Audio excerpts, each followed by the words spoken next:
ગુજરાતના 6 જિલ્લામાં આજે ભારે વરસાદની આગાહીને પગલે રેડ એલર્ટ આપવામાં આવ્યું છે।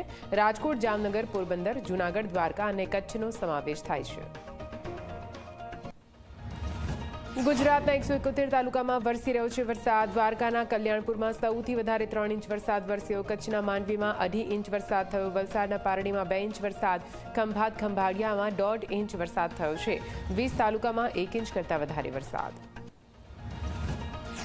ચાલુ વર્ષે રાજ્યમાં સરેરાશ વરસાદ 29.13% નોંધાયો। સૌથી વધારે દક્ષિણ ગુજરાતમાં 31.20% વરસાદ વરસ્યો। સૌથી ઓછો ઉત્તર ગુજરાતમાં 21.50% વરસાદ થયો। પૂર્વ મધ્ય ગુજરાતમાં 30.93% વરસાદ, સૌરાષ્ટ્રમાં 30% વરસાદ, કચ્છમાં પણ 23.70% વરસાદ। દક્ષિણ ગુજરાતમાં મેઘરાજાએ બોલાવી ધડબડાટી। સુરતથી લઈને વલસાડ સુધી ભારે વરસાદે જનજીવન કરી દીધું અસ્તવ્યસ્ત। ધોધમાર વરસાદને કારણે નદી નાળા છલકાયા। ડેમના દરવાજા ખોલવામાં આવ્યા। ખેડૂતો તેમજ વેપારીઓ મુશ્કેલીમાં મુકાયા।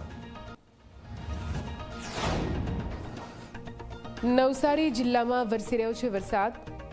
જલાલપુર, ગણદેવી, ચીખલી, ખેરગામ, વાંસદા તાલુકામાં વરસી રહ્યો છે વરસાદ। વરસાદ વરસતા પૂર્ણા, અંબિકા અને કાવેરી નદીમાં નવા નીરની આવક થઈ। જૂનાગઢ જિલ્લામાં વરસી રહ્યો છે ધોધમાર વરસાદ। ગિરનાર પર્વત પર વરસાદ પડ્યો। ગિરનારની સીડી પરથી પાણી વહેતા થયા। વરસાદ વરસતા ગિરનારનો નયનરમ્ય દ્રશ્ય સામે આવ્યા। દેવભૂમિ દ્વારકા જિલ્લામાં વરસી રહ્યો છે વરસાદ। ખંભાળિયા તાલુકાના લાલપરડા, ભારથર, કેશોદ, વિજલપર સહિતના વિસ્તારોમાં વરસી રહ્યો છે વરસાદ। લાલપરડા ગામે ધોધમાર વરસાદના કારણે ફુલકુ નદી બે કાંઠે વહેતી થઈ। દ્વારકાના ખંભાળિયા શહેર અને ગ્રામ્ય વિસ્તારોમાં વરસી રહ્યો છે વરસાદ। વરસાદના કારણે વિવિધ વિસ્તારોમાં રસ્તાઓ પર પાણી ભરાવાની સમસ્યા। ચાલુ વરસાદમાં પલળતા વિદ્યાર્થીઓ શાળાએથી ઘરે પહોંચ્યા। વરસાદથી ખેડૂતોમાં ખુશી। પાટણના રાધનપુર પંથકમાં વરસી રહ્યો છે વરસાદ। રાધનપુર શહેર અને ગ્રામ્ય વિસ્તારમાં વરસાદ વરસી રહ્યો છે। કલ્યાણપુરા, મોટી પીપળી, સાંતુન સહિતના ગામોમાં વરસાદ પડી રહ્યો છે। વરસાદ વરસતા ખેડૂતોમાં ખુશીની લાગણી। કચ્છ જિલ્લાના માંડવીમાં વરસી રહ્યો છે વરસાદ। વરસાદ વરસતા માર્ગો પર ફરી વળ્યા વરસાદી પાણી। ઉકળાટ બફારા બાદ ફરી વરસી રહ્યો છે વરસાદ। ગરમીમાંથી રાહત મેળવી લોકોએ ઠંડીનો અનુભવ કર્યો।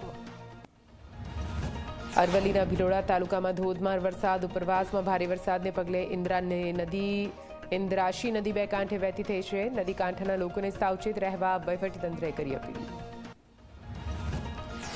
જૂનાગઢના ગિરનારમાં ભારે વરસાદ વરસતા વિલિંગડન ડેમ છલકાયો છે। જૂનાગઢનો અતિ મહત્વનો ગણાતો ડેમ છલકાતા અહીં પાણીની સમસ્યા નહીં સર્જાય। નવસારીમાં દરિયામાં ઉભરાટ, બીચ પર જોવા મળ્યો કરંટ। તોફાની બનેલા દરિયામાં ઊંચા મોજા ઉછળતા જોવા મળ્યા। ભરતીના સમયે જીવ જોખમમાં મૂકી ન હતા લોકો પણ જોવા મળ્યા। મોજા ઉછળતા હોવા છતાં પર્યટકોએ દાખવી બેદરકારી। અરવલ્લી જિલ્લાના કંટાણુ ગામમાં મકાન ધરાશાયી થતા એક વૃદ્ધનું મોત નિપજ્યું છે। વરસાદી માહોલ વચ્ચે કાચું મકાન ધરાશાયી થતા બની ઘટના। ખાનપુર ફળિયામાં રહેતા 70 વર્ષીય વૃદ્ધનું મોત નિપજ્યું। મૃતદેહને પીએમ માટે મોકલવામાં આવ્યો। સુરતના સલાબતપુરામાં જૂના મકાનોમાં બીજા માળનો ભાગ ધરાશાયી થયો છે। મકાનનો ભાગ ધરાશાયી થતા 2 લોકો ઇજાગ્રસ્ત થયા છે। ઇજાગ્રસ્તોને સારવાર માટે હોસ્પિટલ લઈ જવામાં આવ્યા। ગીર સોમનાથના ઉનામાં રાજપરા બંદરે મકાનનો બચેલો ભાગ ધરાશાયી થયો છે। 2 દિવસ પહેલા દરિયાના મોજાના કારણે તૂટી પડ્યું હતું મકાન। દરિયાના મોજા ઉછળતા આજે મકાનનો બાકીનો ભાગ પણ તૂટી ગયો।